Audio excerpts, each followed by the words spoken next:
Hello everyone, कैसे हैं आप सब। एक बार पुनः से कोचिंग क्लासेस पर स्वागत है। उम्मीद करता हूं आप सब अच्छे होंगे, मस्त होंगे, बेहतर होंगे और आप सभी की पढ़ाई बेहतर चल रही होगी। प्यारे बच्चों, एमपी बोर्ड में त्रैमासिक परीक्षा होने वाला है और इस तरीके से क्वेश्चन बैंक जो एमपी बोर्ड ने जारी किया है। तो 11th क्लास में जो चैप्टर नंबर 2 है फिजिक्स में बच्चों, आज हम बात करेंगे सरल रेखा में गति और इसके जितने भी ऑब्जेक्टिव है सुपर फास्ट करेंगे। इसके पहले चैप्टर 1 का मैंने करा दिया बच्चों और आप लोगों का डिमांड रहेगा, उसके आधार पर बताइएगा। ठीक है, चलिए शुरू करते हैं। और देखिए फिजिक्स का जो है बच्चों ऐसे ही आसानी से नहीं बन पाता है, तो इसे जरूर तैयार कर लेना। और क्वेश्चन बैंक से बच्चे कहते हैं कि सर क्या यहीं से क्वेश्चन आएगा, कोई गारंटी नहीं है, लेकिन ऐसे क्वेश्चन आपको तैयार करना है। देखिए चलिए, पहला है स्थित समय ग्राफ। ढाल किसको बताता है बच्चों, बताना है। स्थित समय, समय के साथ स्थित में परिवर्तन क्या कहलाता है, वेग कहलाता है। यही ना कहते हैं कि समय के साथ किस तरीके से आपका स्थित बदल रहा है, तो आपका वेग है बच्चों। तो ये ढाल जो है वो वेग को रिप्रेजेंट करता है। किसको रिप्रेजेंट करता है, वेग को। अच्छा, ढाल किसके बराबर होता है, v बराबर tan थीटा के बराबर होता है। यदि थीटा का मान पता हो समय स्थित ग्राफ में और वेग का मान निकालना हो तो tan थीटा पे वैल्यू रख करके आप निकाल सकते हो।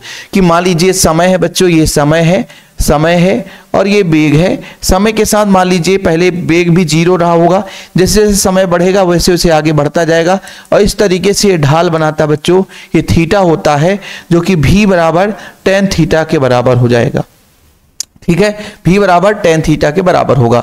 मतलब ये जो वेग रिप्रेजेंट करेगा बच्चों, तो tan होता है लंब बटे आधार, तो यही चीज अपना सेट हो जाता है। चलिए अगला, स्थित समय ग्राफ में समय अक्ष के समांतर है। समय अक्ष, स्थित समय ग्राफ जो है समय अक्ष के समांतर है। अच्छा, यहाँ पे ये बोला गया है कि भाई साहब स्थित समय ग्राफ लिया गया है। ये आपका बच्चों क्या बोला है, स्थित समय ग्राफ। ठीक है, स्थित समय ग्राफ है। मान लीजिए यहाँ पे स्थित चल रहा है, स्थिति है ना, और इधर मान लीजिए समय है। स्थित समय ग्राफ है प्यारे बच्चों, और बोला है कि ये जो ग्राफ है ये अक्ष के समांतर है, समय अक्ष के समांतर। इस तरीके से समय अक्ष के समांतर है। इसका मतलब बच्चों क्या होगा, वस्तु एक समान वेग से गतिमान होगा, वस्तु परिवर्ती वेग से गतिमान होगा, वस्तु स्थिर होगा, वस्तु एक समान त्वरण से। देखो, जब किसी प्रकार से मान लीजिए वेग को, जैसे मान लीजिए आपका मान लीजिए v से रिप्रेजेंट कर रहा है। ठीक है, जब वेग में कोई बदलाव नहीं होगा तो एकदम ये समानांतर आएगा बच्चों। समझ रहे हो, बात को समझिएगा।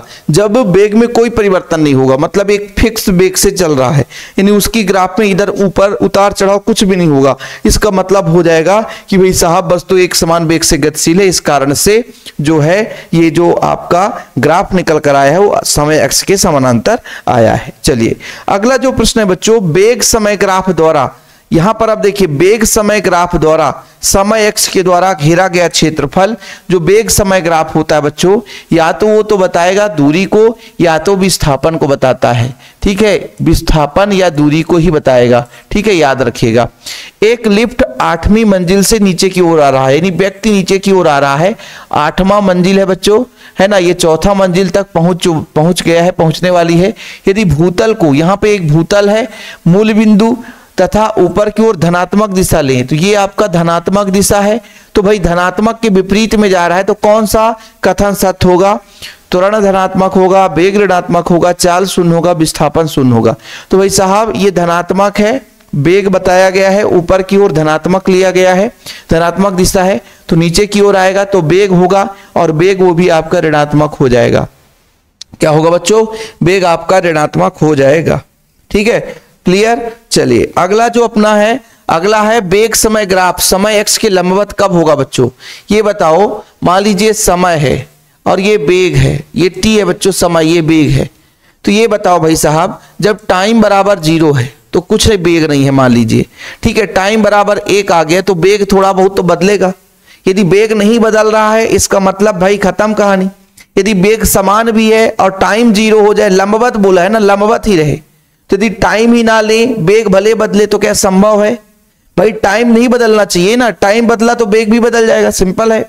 तो टाइम लंबवत ही रहे तो भाई टाइम यहीं पे रह जाए और वेग बदल, ऐसा संभव तो नहीं है कि समय आगे ना बढ़े और आपका वेग बदलता रहे, ऐसा तो नहीं है भाई। समय भी बढ़ेगा तभी वेग में बदलाव होगा, इसलिए कभी भी संभव नहीं है, ऐसा स्थिति कभी संभव नहीं है कि भाई साहब जो है लंबवत आपका ग्राफ प्राप्त हो। चलिए इसके बाद रिक्त स्थान की बात करते हैं।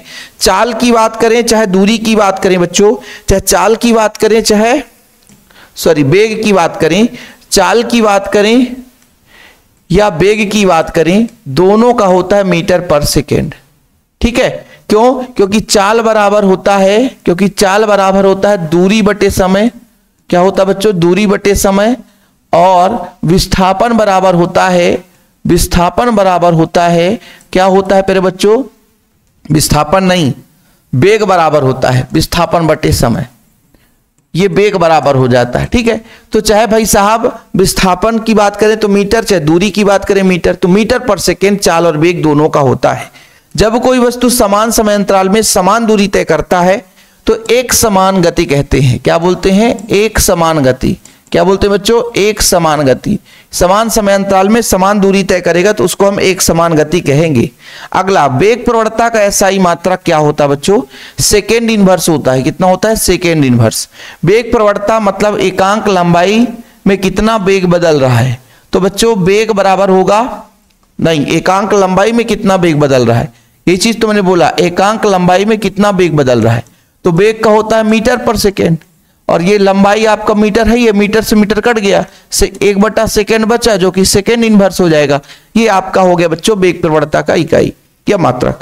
वस्तु की प्रारंभिक एवं अंतिम स्थिति के बीच की न्यूनतम दूरी, यदि मान लीजिए बिंदु ए है और यहां तक बिंदु बी, तो इसका जो डिफरेंस होता है उसे बोलते हैं विस्थापन। क्या बोलते हैं? विस्थापन। क्या बोलते हैं प्यारे बच्चों? विस्थापन। तो इसका विस्थापन हो जाएगा। समय के सापेक्ष वेग में वृद्धि को क्या बोलते हैं? समय के साथ यदि वेग बदल रहा बच्चों, यानी तो वो त्वरण कहलाता है। वेग में परिवर्तन की दर को त्वरण कहते हैं।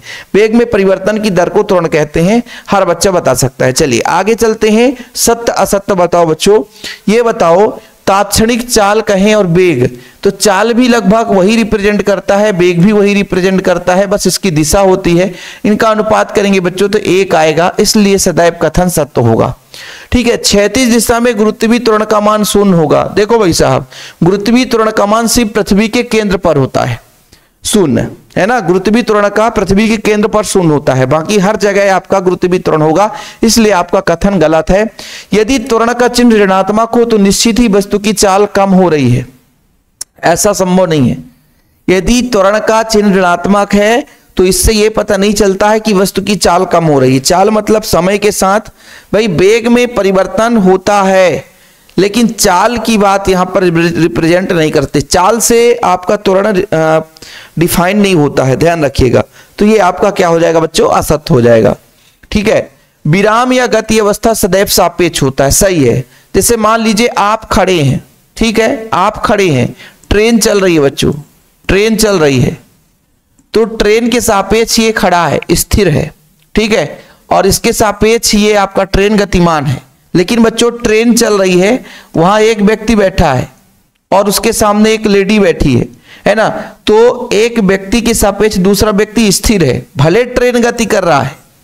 मान लीजिए आप बस में जा रहे हैं, बस में बैठे हैं 2 लोग, तो भाई साहब आप एक दूसरे के सापेक्ष स्थिर हैं, बस के सापेक्ष भी स्थिर हैं, लेकिन जो बस के बाहर खड़ा है उसके सापेक्ष आप गतिमान है। तो सापेक्ष में ही हम किसी के स्थिति को रिप्रेजेंट करते हैं। मैंने क्या बताया कि आप बस में बैठे हैं, स्वतंत्र हैं, तो आप बस के सापेक्ष स्थिर हैं, बस भले गति कर रहा है, लेकिन जो बाहर बैठा व्यक्ति है, रोड में बैठा, तो वो देखेगा कि आप गति कर रहे हो। तो ये बिना सापेक्ष के संभव नहीं है, इसलिए बच्चों ये आपका सही है। विराम या गति की अवस्था सदैव सापेक्ष होती है। वेग में परिवर्तन को त्वरण कहते हैं, बिल्कुल सही है। समय के साथ वेग कितना बदलता वही त्वरण है। वृत्तीय मार्ग की गति के लिए एक पूर्ण चक्र करने में विस्थापन 0 हो जाता है, सही बात है। जब भी हम बात करते हैं कि घड़ी का सुई यहां से चला और घूम करके अपने मूल स्थिति में आ गया बच्चों, तो विस्थापन जो हो गया, विस्थापन जो होता है 0 होता है। विस्थापन 0, दूरी 0 नहीं होता, लेकिन विस्थापन 0 हो जाता है। वेग समय ग्राफ के अंतर्गत आने वाला जो क्षेत्रफल है त्वरण प्रदर्शित करता है? नहीं, वेग समय ग्राफ में जो क्षेत्रफल है या तो वो दूरी बताएगा या तो वो विस्थापन बताएगा। क्या बताएगा? या तो वो दूरी बताएगा या तो विस्थापन बताएगा। किसी वस्तु को ऊर्ध्वाधर ऊपर की ओर फेंकने पर अधिकतम ऊंचाई तक ले जाने और वापस आने में जो लगा समय किसके बराबर होता है? इसको आप लोगों के लिए होमवर्क देता हूं, इसे आप लोगों को कमेंट्स बॉक्स में बताना है। क्या बराबर समय लगेगा या कम समय लगेगा या अधिक समय लगेगा? आप लोगों को बताना है। एक क्वेश्चन आपके लिए है, ठीक है। मैं चेक करूंगा कितने बच्चे पढ़ने वाले हैं कि वास्तव में यदि होमवर्क करके या अपने विद्यालय में जाकर के पूछ करके बताना, अपने कोचिंग वाले टीचर से पूछना, किसी से भी पूछ करके कमेंट बॉक्स में बताना। किसी वस्तु को गतिशील कब कहते हैं? किसी वस्तु को गतिशील कब कहेंगे? जब वो समय के साथ उसकी स्थिति में परिवर्तन होता है, तब वो बच्चों किसी वस्तु को गतिशील हम मानते हैं। समय के साथ किसी वस्तु के स्थिति में परिवर्तन हो तब वो गतिशील माना जाता है। किसी वस्तु को स्थिर कब कहते हैं? किसी वस्तु को स्थिर कब कहते हैं बच्चों? यदि समय के साथ उसकी स्थिति नहीं बदलती है तो वो आपका स्थिर कहलाएगा, लेकिन समय के साथ स्थिर स्थिति उसकी बदलती है वो गतिशील कहलाएगा। दोनों चीज क्लियर कि जब समय के साथ स्थिति बदलाव होता है किसी वस्तु का, समय के साथ उसकी स्थिति में बदलाव होता है वो गतिशील कहलाता है प्यारे बच्चों, और जब वो समय के साथ उसकी स्थिति में बदलाव नहीं होती है तो वो आपका स्थिर कहलाता है। नियम वेग से गतिशील वस्तु का त्वरण क्या होगा? बताओ बच्चों, नियम वेग से गतिशील वस्तु का त्वरण क्या होगा? बताओ। वेग से नियत वेग, अच्छा नियत वेग, नियम वो पढ़ रहे थे वही तो समस्या है। वेग v1 जो है वो v1 हर जगह v1 ही है, तो भाई साहब 0 हो जाएगा। भाई वेग में परिवर्तन v2 माइनस v1 मतलब t2 माइनस t1, लेकिन बोला गया कि नियत वेग है, v2 भी वही है v1 भी वही है, तो घटाएंगे तो 0 आ जाएगा। तो चीजें क्लियर है कि भाई नियत वेग से गतिशील वस्तु है, वेग में कोई परिवर्तन ही नहीं हो रहा है, वेग समान है, तो फिर शून्य हो जाएगा। चीजें क्लियर है बच्चों। ऋणात्मक त्वरण होने पर स्थित समय ग्राफ कैसा प्राप्त होगा? ऋणात्मक त्वरण होने पर क्या बोला है? त्वरण ऋणात्मक होने पर स्थित समय ग्राफ कैसा होगा? बताओ बच्चों, कैसा प्राप्त होगा?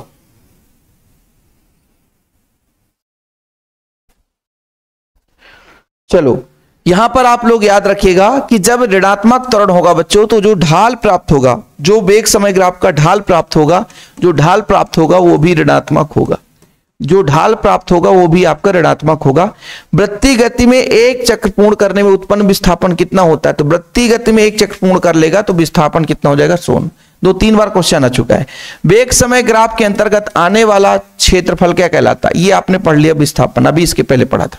60 किलोमीटर पर घंटा के वेग से उत्तर दिशा में जा रहा, उत्तर दिशा में जा रहा है, तो जब ट्रेन में जो बैठा व्यक्ति है, बैठा व्यक्ति जो बच्चों गतिशील ट्रेन में बैठे व्यक्ति, एक यात्री के लिए स्टेशन पर खड़े व्यक्ति का वेग कितना होगा? भाई स्टेशन है, ये स्टेशन है और स्टेशन में एक व्यक्ति खड़ा है, ठीक है। तो भाई जब ये ट्रेन ऊपर की ओर जाएगा मतलब उत्तर दिशा में जा रहा है, तो इसमें जो बैठा व्यक्ति उसको लगेगा कि व्यक्ति दक्षिण दिशा में जा रहा है, तो उसी वेग से दिखेगा बच्चों कि 60 किलोमीटर पर घंटे की दर से वो विपरीत दिशा में दिखाई देगा, यानी दक्षिण दिशा में जाता हुआ नजर आएगा। अब देखो जरा यहां पे देखो, यहां पे देखना 60 किलोमीटर वेग से, भाई वही वेग है 60 किलोमीटर पर आवर, उत्तर की ओर जा रहा है, नॉर्थ दिशा में जा रहा है, ठीक है। गतिशील ट्रेन में बैठे एक यात्री के सापेक्ष दूसरे सहयात्री का वेग कितना होगा? अब यहां पर दो व्यक्ति हैं, ये ऊपर की ओर जा रहा है तो ये भी ऊपर की ओर ही जाएगा, यानी उत्तर दिशा में जा रहे हैं तो उत्तर दिशा में। तो यदि मैं कह दूं कि एक दूसरे के सापेक्ष वो स्थिर रहेंगे, है ना बच्चों। यदि मान लीजिए एक बैठा यात्री दूसरे सापेक्ष में कितना वेग होगा? तो दूसरे के सापेक्ष वेग 0 होगा। ध्यान रखिएगा बच्चों, यहां बोला है एक के सापेक्ष दूसरे का सहयात्री का वेग 0 होगा। ट्रेन और इसमें डिफरेंस है, ध्यान रखना। ट्रेन चल रहा है, वो भी चल रहे हैं, तो बाहर खड़ा व्यक्ति के सापेक्ष वो 60 किलोमीटर पर आवर से जा रहे हैं, लेकिन अंदर ही अंदर एक दूसरे के सापेक्ष वो स्थिर हैं बच्चों। एक उदाहरण लिखिए, जब कोई वस्तु द्वारा तय की गई दूरी अशून्य परंतु विस्थापन, तो मैंने आपको कहा ना कि वृत्तीय मार्ग पर एक चक्कर लगाने पर विस्थापन 0 होता है जबकि दूरी 0 नहीं होता। इस तरीके से प्यारे बच्चों ऑब्जेक्टिव आपका कंप्लीट। इसके बाद 2 अंक वाले प्रश्न देख लो आप लोग।